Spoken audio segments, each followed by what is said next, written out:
Hello everyone, my name is Evie Lupine. Welcome back to my channel, and today I have another video for you all. Today our topic is brought to us by a live stream that I did a couple of weeks ago where I talked about how caning is the tequila of BDSM because it always makes me cry. And then we got into a lot of debate about which types of BDSM play went with which drinks, but also a lot of questions about crying. Is crying a BDSM thing or a fetish thing? How can you make people cry? Why are people into crying? And so I decided it would be a good idea to compile answers to all of those questions into a BDSM 101 deep dive. And of course, I did some more research. I looked into it further. And as far as I can tell, this is the first comprehensive overview of crying and crying fetishes that has been put together online. I tried so hard to find information about this, and there's basically none of it out there. So this is very much based on my own personal experience and what I know from other people in the BDSM scene where I live, but this is by no means a totally comprehensive overview. So if I miss something, if I don't talk about something that you find very important with this subject, feel free to share your own opinions, thoughts, and experiences down in the comment section below, because I think that will be helpful for others and hopefully give a more complete response to this whole question of crying in the first place. Because crying is, I think, for a lot of people, a very important part of BDSM scenes, but something that we don't really talk about on its own. We talk about sadism and masochism and power and tools and toys, but not the actual mechanics of crying or how to make crying happen. And so I'm definitely going to be covering that here. But beyond just all of that, I also want to talk about crying fetishes as its own thing, as a fetish, because while they can overlap, you would be surprised to find out that there are many motivations for people with crying fetishes beyond just, pains, whips, and torture. There was actually one study that was done with dacryphiliacs to examine the motivations behind their particular fetish. In general, dacryphilia or dacryphilia or just crying fetishes, I don't know which one is the most correct pronunciation, but just go with whichever one you like the best. Anyways, generally it means somebody being aroused by crying or watching other people cry, but it doesn't really go into a lot of detail beyond that. What this study found, which by the way, it's more of a study, it had 8 people in it, so it's by no means comprehensive on its own either, but they did find 3 core areas for why people identify with being dacryphiliacs. One was compassion, which was so interesting, and I honestly didn't even think about it before I read that study. But for a lot of people, their motivation for enjoying crying is that it activates their desire to help and comfort others. And in particular, women who are attracted to men find that men who can cry, men that can be vulnerable in that way, is very arousing for them, which again, I didn't see coming. I think it's super interesting, and I'm always excited to hear more about some of the things that women are into sexually, because it's something that is oftentimes very much ignored, and I think especially women who are fetishists often get ignored and get overlooked because it's sort of an assumption that the only people who are fetishists are men, and that's simply not true. But anyways, that's a whole other conversation. The other 2 motivations that they found were people who enjoyed the way that crying sort of contorted the face, so watching people curl their lips, or the strain on the neck that happens, or crinkling the eyes together, or sort of the twitching of the nose, all of those things. Just people enjoyed the facial expressions that went along with crying. People also, of course, enjoyed the BDSM or the DS aspects of the crying experience. Again, sort of the enjoyment of watching other people cry, because that means that they're in pain and you enjoy their suffering, or that means you have power over them in some way to be able to cause them to cry. And I think a lot of these things really overlap well into BDSM too. So for example, with people who have a more compassionate drive for crying, maybe for mommy doms, or for maybe more gentle or soft doms, right? The seeing their partner cry or being in pain motivates that desire to comfort them and take care of them. And especially with, sadists and masochists, of course, seeing people cry is a very visual reminder of the pain you're causing them. crying by itself as well can be very motivating, not just from the observer's standpoint, but for the person who's crying as well, right? It can be very emotionally cathartic. It can be a big release, especially if you were socialized as a man. It can be very freeing to have a space where it is okay for you to let go and cry. I think that can be a very big thing as well, especially for maybe male submissives, for example.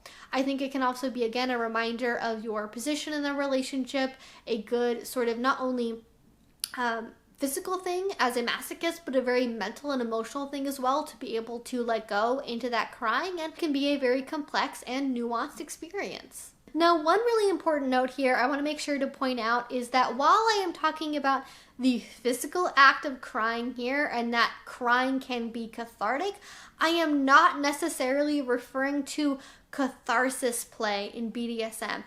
Anytime you are diving into somebody's psyche, wanting to give them catharsis for something that happened and have it be a really deeply emotionally and mentally involved scene, just beyond the mechanics of making somebody cry, that I would consider edge play because of how deep it kind of plays around the muck of somebody else's brain. So if you want to do stuff like that, I'm not really going to be able to cover it in this video here today. I just want to acknowledge that that can be edge play, that can be a higher level of risk, especially mentally and emotionally. I think it's important to be aware of it because I think oftentimes we can have maybe communication problems with our partners where we think they just want to be able to cry is like a really simple, like just biological thing, and you are wanting to really like dig down into like years and years of trauma and really be able to kind of get that out during BDSM, and those can be two very different experiences. So just to acknowledge that right now before we get into the rest of the discussion. So I think now that we know what crying fetishes are, why people might enjoy crying, all of that, I think the next most logical thing to discuss is how do you actually make tears happen during a BDSM scene? And I think it's important to examine here, do you want these to be genuine tears, or is it okay to kind of fake it a little bit for the sake of the experience? And I think if you are okay with faking the tears during the scene or having something else provoke them, I think there's a lot of pathways available to you. For example, onions, having like a sliced like red onion ball gag put in your mouth and having the fumes from the onion get right underneath your eyeballs. Oh, that is a great way to start making the tears happen. You can also use things like eye drops before a scene to kind of help the eyes water, especially if you're going maybe for something that is more visually focused rather than auditory. And if you are doing something that's more auditory focused when it comes to crying, I think you can really over exaggerate the sobs, really lean into kind of the stagecraft part of like role playing a BDSM experience where you're like, this is the worst thing ever, oh my gosh, just take that kind of same energy of really, really hamming it up and putting it into the crying, I think can be one mechanism as well. And if you are doing something that's more auditory, I would consider really playing up the crying, really playing up the sobbing, because if you are facing away from your partner or facing down, they aren't necessarily going to be able to see if your eyes are red or if tears are rolling down your cheeks. So that really gives you a lot of opportunity to play with the sound part of it, right? Really hamming it up, because if you're in a voice acting booth, chances are the actor isn't really crying. And when you're in an opera and you're singing, or in a musical even, you're not crying while you're singing because that would ruin it, but you can still put on a performance that gets across the idea with crying. And I think if your partner is open to it, I think it puts a lot less pressure on you to be able to spontaneously start crying during a scene, or get to the level of pain that would be required to actually be able to cry, when you can kind of fake it till you make it, essentially. Now, when it comes to genuine tears, I still think there are a lot of options available to you. If you are really, again, into the role play aspect of it, if you enjoy acting maybe, then there are sort of acting tools you can use to help you be able to cry more easily. One really simple one is kind of like, I think about it like a reverse Patronus charm, where instead of trying to conjure up like a really, really happy moment in your life to kind of protect you, you are trying to remember a time in your life that was so destitute and sad and just made you cry really, really badly to hopefully help get you into that same emotional and mental framework to help tears happen again in that moment. Now, not everyone has such amazing acting ability, so even for professional actors, being able to cry on the spot is hard. So if that's not really you, then the next option is, of course, to use the tools of BDSM to make someone cry. Now, everyone has pain that they like and pain that they don't like, at least if they're a masochist. And if it's pain that you really, really like, maybe for you that means you laugh and giggle the whole time. Maybe you cry from pain that you like. You're going to have to calibrate a little bit based on your own personal experience with BDSM. For me, it's with certain implements, right? So I might not cry during a flogging scene, but I would cry during caning. So maybe trying different implements to see kind of what provokes different emotions and different physical responses can be really helpful. It might be a time thing in terms of how long the scene is going on for. Maybe you can be really, really tough for the first 30 minutes, but anything after an hour and you're a complete and total mess. Maybe that's what you need, or maybe it's a technique thing.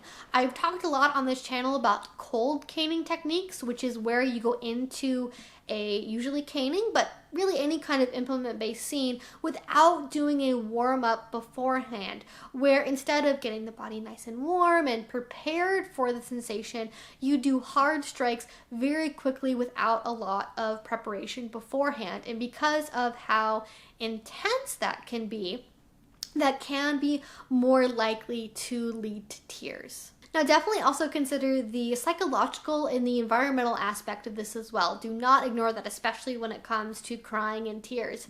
So you might want to do things like fear play, for example, really getting around in someone's mind. And if somebody enjoys the psychological play of that, that can be a really great way to get to some tears. If you don't feel comfortable going to that extreme of a place emotionally, the environment itself can still play a really big factor in that. Maybe having really bright white lights, like being in an interrogation room, or having spooky music playing, or even the soundtrack from a movie that always makes you cry could do it as well, or certain smells that you associate with a sad time in your life, or different lighting as well can help you get into the mood that you need to be in order to make tears happen again. It could be a fear thing, maybe it's a comfort thing, maybe you need to feel really loved and connected with your partner to make tears happen. And this is a good time to bring this up because I haven't covered it yet. Not all tears come from a negative and painful place. It can be, but if you're really emotional like I am, sometimes you cry just because. It's because you're happy, because you love your partner so much, because you're so joyful, right? Tears can come from a really happy place as well as a really sad one, at least for some people. So also keep in mind when you are troubleshooting this to figure out how to make tears happen, it doesn't have to be just like pain and sadness. It can also be a really deeply connecting and vulnerability based thing with your partner. And you can certainly use this as an opportunity to maybe explore some unorthodox forms of torture. For example, tickling might make some people cry, or maybe you make them watch a 1-hour loop of aggressively cute animal videos on YouTube. I know for sure that one would work on me. Or maybe you have somebody read out a 10-page long list of why they're the most amazing person ever. Because embarrassment, humiliation, even praise can be one way of making somebody so emotional to the point that they cry. Now, if you really want to play up the tears, a few good ways that you can do that is through stage makeup or just makeup in general, right? Really enhance the sort of messy, kind of runny mascara look through using cheap, non-waterproof makeup, or over-exaggerating it on purpose with stage makeup. If you have the skill to do that, can be really fun. Or you can also add in a verbal component to the crying if you want to emphasize it in that direction. This is sort of like, I guess I would call like fetish dirty talk kind of, where you're really emphasizing what is going on in the scene. I think this works best from the top or dom partner's perspective, where they're like, oh my gosh, like, are you gonna cry from me, baby? Are you gonna cry? Like, you know, stuff like that, where it is really emphasizing, you know, I want you to cry, it's okay to cry, but still talking about it in a way where it maintains the energy of the scene. Or even just, you know, kind of, you know, brushing a finger down their cheek and kind of taking a tear from them and then licking it off and then being like, delicious. Just you can be really evil with it if you want to, if that's the way you want your role play to go. Or you can go in a more tender direction where, you know, you're caressing them softly and you're saying, you know, it's okay if you need to cry right now. You know, again, there's multiple different ways to approach this emotionally for a scene in terms of what headspace you want to get from this particular experience. But that's basically everything I was able to find out about crying. I wish there was more I could share with you all, but there's like no information out there about crying, surprisingly enough. It really is just mostly that one study that one guy did with 8 people and basically nothing else. So if you have your own information, resources, stories, etc. you would like to share about crying, please feel free to do so down in the comment section below, as well as let me know if you have any other questions for me. If you enjoyed this, if you haven't already, please do subscribe. I make videos twice a week about all sorts of kink and BDSM related topics. And finally, if you really enjoyed this, if you want to support what I do, the best way you can do that is through Patreon. A link to that is down in the description box below. If you already support me over there, thank you so much. It means the absolute world to me. And until I see you guys next time, I hope you have a great rest of your day and a great rest of your week. Bye-bye.